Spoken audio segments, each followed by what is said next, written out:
You're watching Toronto Sports Rush on the Bet Rivers Network. It's Wednesdays with Keegan. And Keegan, there's an old song. I think it's Ella Fitzgerald. Might be wrong. What a difference a day makes. And that can be said for the Jays and Yankees. What a difference a day makes. All feels different now, man. One big swing, one big Aaron Judge moment. Momentum is a very real thing. I believe in it very much. And I think that in modern baseball, we try to discount that because we want to be able to measure everything, number one, and sound smart about it, number two. It's hard to sound smart about momentum because you can't turn it into a chart. And we're seeing what it looks like right now. You saw what it looks like on that Aaron Judge home run, that Jazz Chisholm home run to right field. And Chisholm said after the game, Jazz did, that the entire series changed when Aaron Judge made contact with that pitch. Ridiculous home run. I don't know how any human being hit a home run off that pitch, but he did. And now, if break it down because people that watch the game from afar, they're like, well, a home run's a home run. But I've read a lot said about this home run that he was able to keep it fair, boggles everyone's mind. Crazy. Now, number one, it was the hardest pitch, 99.7 miles an hour, that Aaron Judge has ever hit for a home run. He's hit a lot of home runs. Number two, it is up and in and out of the zone, not in the strike zone, and it's in. Now, Aaron Judge is a massive human being. Like, he is one of the only baseball players I've ever covered who makes even me feel small. Like, I felt like I was a figurine talking to this guy. He's massive. Which means that he can reach out to get the outside part of the plate quite easily. His arms are 5 feet long. But for him to pull his hands in and get the barrel of his bat on that pitch that's in up against his chest is mind-blowing to me. It's one of the best swings I've ever seen. And I am usually against the whole, like, you've got to tip your cap thing, but you kind of have to. That was probably the AL MVP. Having one of his best moments as a baseball player. Now, the Blue Jays should have won this other ways by not botching 5 things defensively. But Aaron Judge had that moment, man. Like, legitimately one of the best swings you are going to see, period.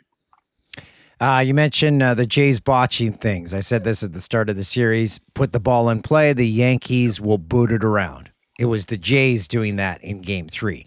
IKF, he makes his error at second.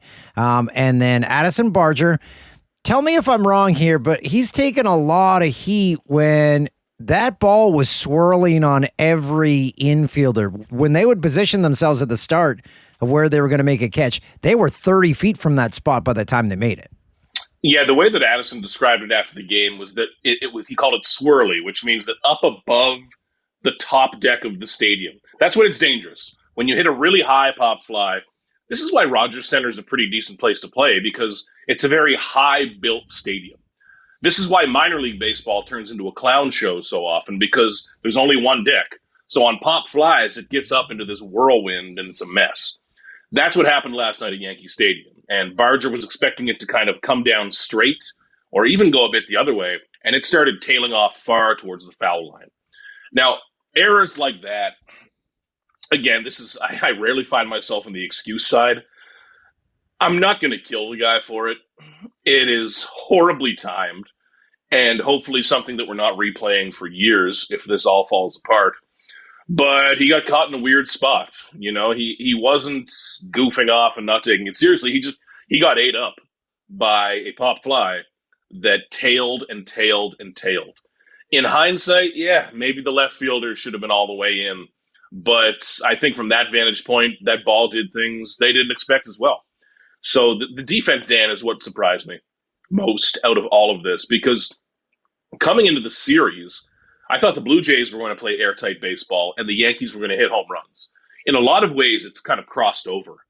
And the Blue Jays are the ones booting it around. They're one of the best defensive teams in Major League Baseball. And they just didn't play like it at a really, really crappy time. Yeah, the play by Cody Bellinger where he booted that one and threw into Jazz Chisholm. That was right after the IKF error. So I'm like, hey, everything, it's a wash now. And then the floodgates opened. What happened to Shane Bieber was exactly what I feared, because it had happened every single one of his starts as a Blue Jay. One bad inning. It costs him. He can't get over those one bad inning. He can't have a clean game.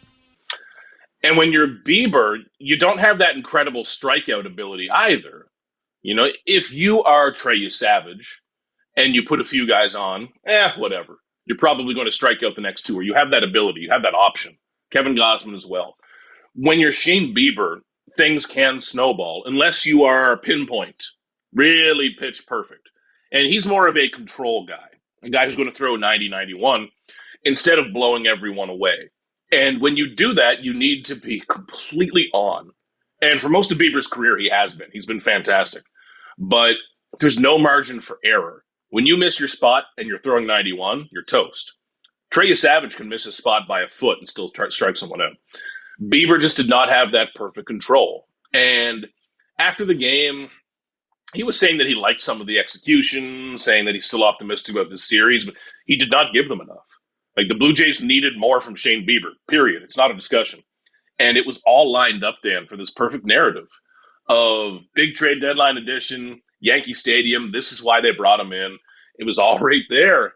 They handed him a 6-1 lead, but Dan, even more importantly, they handed him a crowd that was quiet. Like, that crowd was ready to turn on the Yankees. Like, I thought it was going to get very ugly. I thought we were going to hear some stuff, and he couldn't do it. That was really tough outing for him. And it was the pens who told the rest of the story. The Jays' pen faltered while the Yankees' pen was flawless. And I mentioned this in our postgame show last night. Keegan, is Tim Hill the oldest looking 35-year-old on earth? Because I thought he was like Mickey Mantle era. That's when he started. I still remember last year, Dan. So how it works at MLB.com is that when your teams are eliminated, sometimes I'll jump in and help covering another team. Like right now, I have my Texas Rangers and Baltimore Orioles writer helping me on the Jays. Last year, I jumped in on the Yankees for the playoffs. And I still remember part of my job is to kind of go into the clubhouse, and when I see a crowd forming around a player, just stick my phone in, get some audio for my guy. And I remember walking up to a crowd. They were interviewing Tim Hill. And it's not my team. I don't know every player in the majors. And I looked in and I said, whoa, what are we doing here? And man, I still honestly remember that moment. But he's got a unique look. But man, he had some big moments last night. Credit to him, man. Big pitch to end that inning. Oh, but you see a professional athlete. Yikes! Teach your kids to throw lefty, everyone. Oh, that makes me laugh. Okay, so changes for the Blue Jays. I don't want to be that guy. I don't want to throw negativity at the team. But can we give up on the Santander experiment? At least in the field. Goodness. I mean, that attempted diving catch coming in. You know, am I wrong? Was he waving someone off? Because he did like a swimming motion and you're in right field. No one's near you. He appeared to be doing a breaststroke towards the baseball on a looping line drive, which no one's close to it. And that's the thing, Dan. If you're rock solid at the other 8 positions, okay, you can handle one tough defender, but that's risky. I really, really prefer Anthony Santander as the DH if he's going to be in there, and have George Springer as the right fielder. Because George Springer in the outfield, he's not as quick as he used to be, sure, but he is fantastic when he gets near the baseball. Like, George Springer is a excellent, excellent athlete. And I see a lot of, honestly, what we saw from Kevin Pillar back in his Blue Jays days, not the big, like, wall climbing, diving catches, but someone who's a natural athlete and grew up playing different sports, can adjust their body, can dive, can slide. It's something that does not come naturally. You've got to be a really pure athlete to do that. And George Springer is an incredible athlete. He makes that catch, period. Easy.